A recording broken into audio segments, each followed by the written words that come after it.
Ghosts of Tsushima.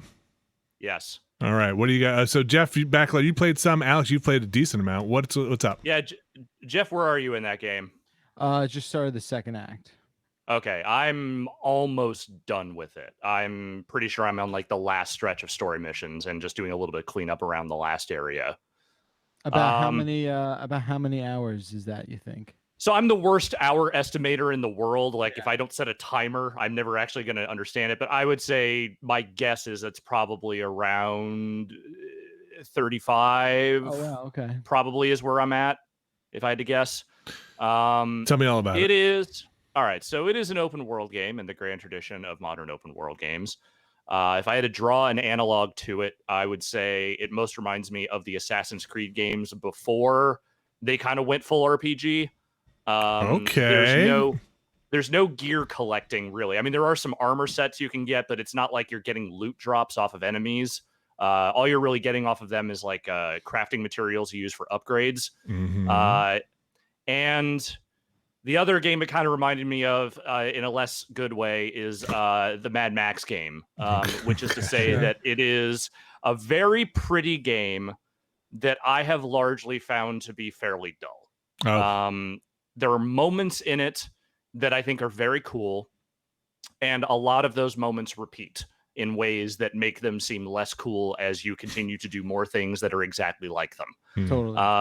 The main story, you are the nephew of a samurai lord who is sort of in like the overlord of the shogunate of Tsushima. Okay. And there is the Mongol invasion happens, which is a real thing that happened in the 13th century. This is obviously a fictionalized version of it. None of these are like historical figures that you're either playing with or fighting, but it does take place in a at least a real world event. And the samurai after the invasion, at least on that island, are more or less wiped out. So you are not the last samurai, but you are among the last ones, and you're like the last one kind of actually doing like, you know, a lot of the business on the island. And you spend the majority of the game doing the things you do in this sort of game, which is to say that, you know, there are story missions, but a lot of it is like you go to camps and then you take out enemies in the camps and you clear those out. You go around and you do various open world activities that are copy pasted across the island. Some of them.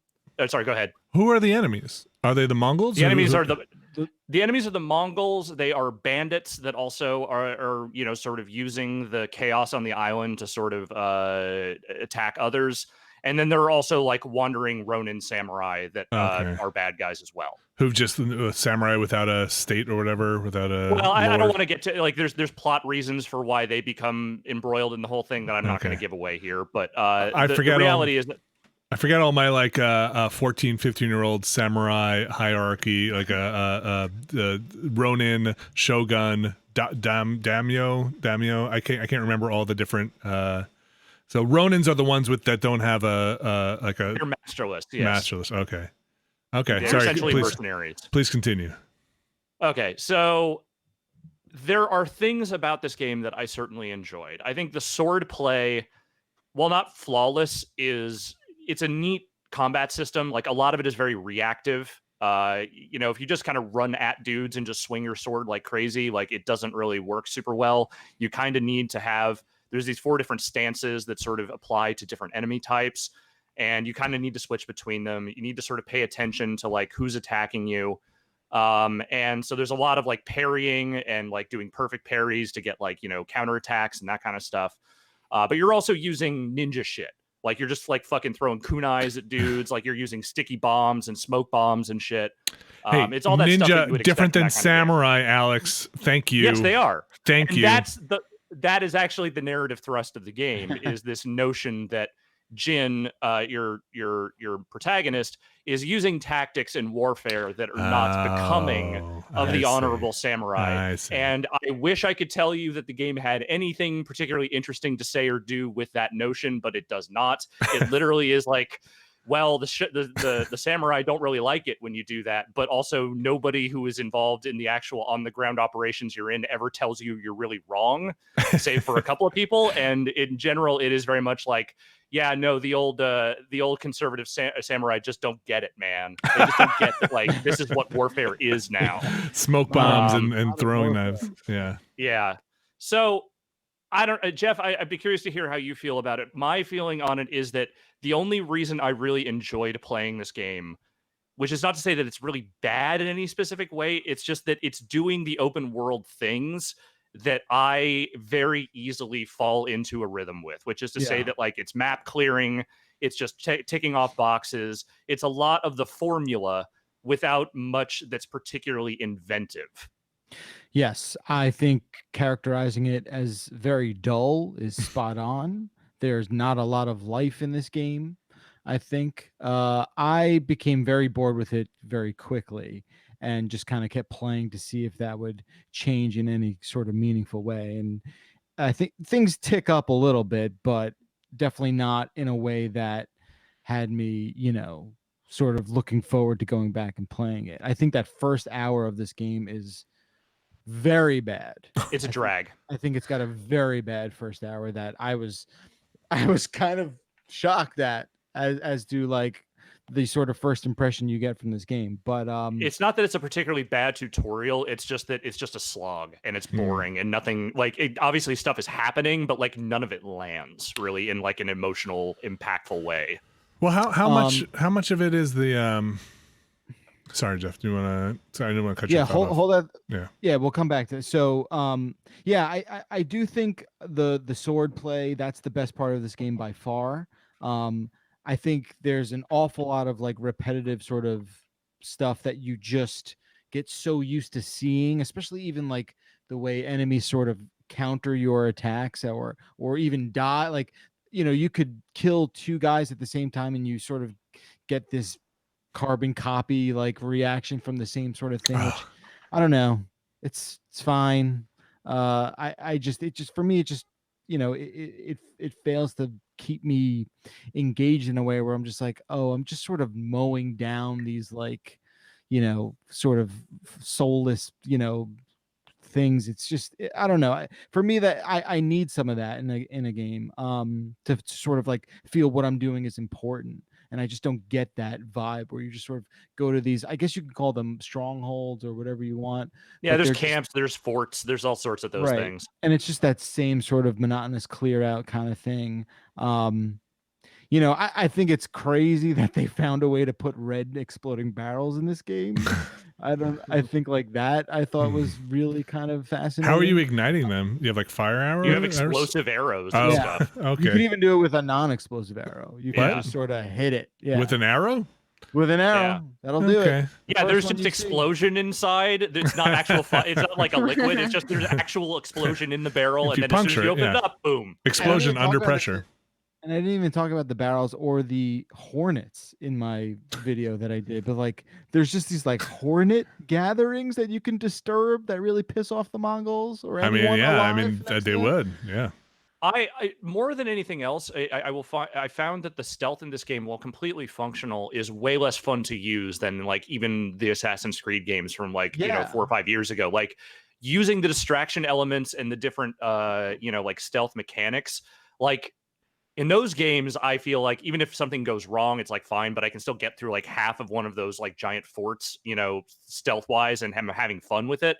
Yeah. Here, I never really wanted to use any of that stuff because it never really felt that great, or it never felt fun to use that stuff. Totally, I think there's a lot that sort of, Oh, is that the construction? Yeah, sorry, I'll mute. No, you're fine. You're fine. Mm-hmm. I just think like engaging in that sort of sneak mode seems sort of pointless. Like there's this whole mode that outlines characters and sort of makes you hypersensitive to sound and stuff, but it's sort of needless in a way that like you said, Alex, it's just it's not as fun as entering that mode. There is also a ton of stuff that I just think feels there just because it has to wear certain types of hats because it is the sort of open world, game. Like there's hunting and there's resource gathering, and all that stuff feels totally empty to me. Yeah, it's like there, but like none of it really stands out other than it's just like it's there because it's expected, like Jeff said. Are there parts of it? Is it like satisfying in a way? Because I feel like right now I'm maybe on board with a game where I can be like, well, you know what? I can collect a bunch of stuff, check a bunch of boxes off, and turn my brain off. Is it like good enough to be satisfying, or is it's bad? So here's the thing. I'm almost done with it, and I could probably finish it off in one night, and I've been putting off that night for a few nights because I'm just kind of like, like I had a certain amount of momentum that was literally just the lizard brain. I need to complete this. And then at a certain point when I booted up a different game or did something else, I kind of lost that momentum. Like, I don't care what happens in it. I don't care what happens really to most of these characters. There's a couple of good side quest lines. Like, if there is good writing in that game, it is mostly in the margins. It is with characters that are principals that are a key part of the story, but it is their particular stories outside of the main narrative that are good and not really the main story. I kind of wish this game just didn't have a main story.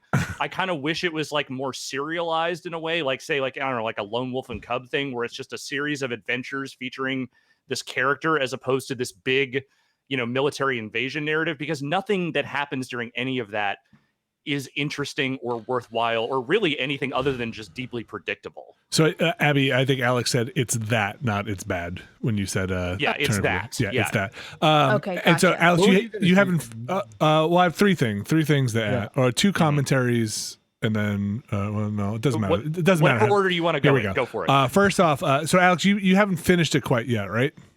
I'm really close. Okay. The other, because I'm curious how it all wraps up in the end. The other thing I wanted to say, I thought before seeing footage of this game, and Jason and you have a quick look up on the site now, you can go check that out. Yeah. I really thought this was much more Sekiro, much more less frenetic combat, because it seemed like there's just a lot of slashing and people just getting blood all over him. I thought this was much more like parry, one hit kill kind of stuff. Is that a setting? It's sort of accelerated, I think. Yeah. Okay. It's a mix.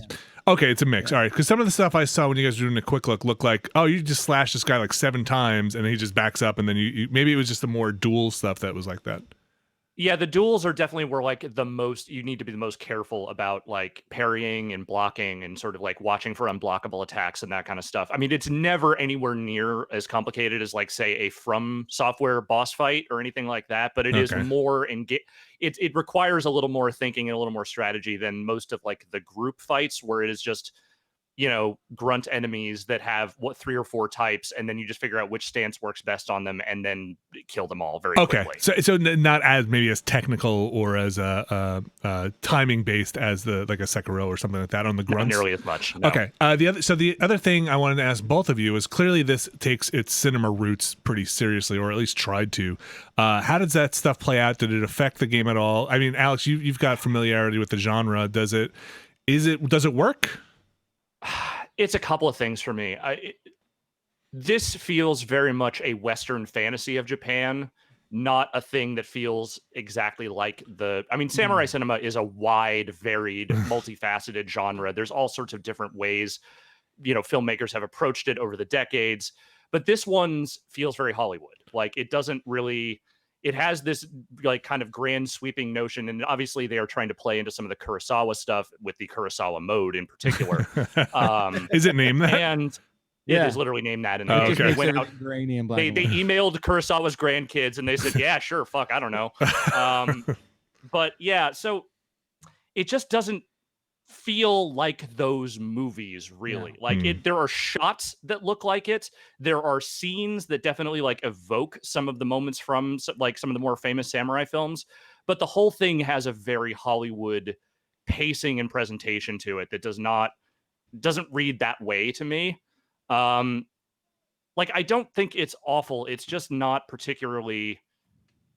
I don't know. Like, I didn't get Kurosawa much when I was playing. Okay. Like, either in the storytelling or in just sort of like the visual style. The visual style is so obsessed with everything being windswept and just endless fields of colorful flowers and bamboo thickets, and just like every part of that island seems like it was handcrafted to be a place where cool samurai shit would happen, that it ends up feeling very much more like a set than a place people would ever actually live in. You know what I mean? But not in a I'm picking up what you're putting down kind of way, not in a like a referential, this is working in a intentional way. In some places, yes, but in a lot of it, it just feels very much like we need every corner of this island to be a place where cool samurai shit would look cool, and that's what they did. Because it's not a one-to-one recreation of the island of Tsushima. They added elements and environmental stuff that it just isn't in that region. And I think it's because they wanted to cover their bases with like biodiversity island. Like that's what they were kind of going for. Is there a snowy part? There is totally a snowy Great. part. Fantastic. Yeah. Because like Rockstar does referential Hollywood versions of the time period, but then I also think they try to make it seem like this could be real, and then they go for their train robberies and let's say Red Dead, or they go for their big heists, and they make sure they, like, you've seen this in movies, you know how this goes, kind of thing.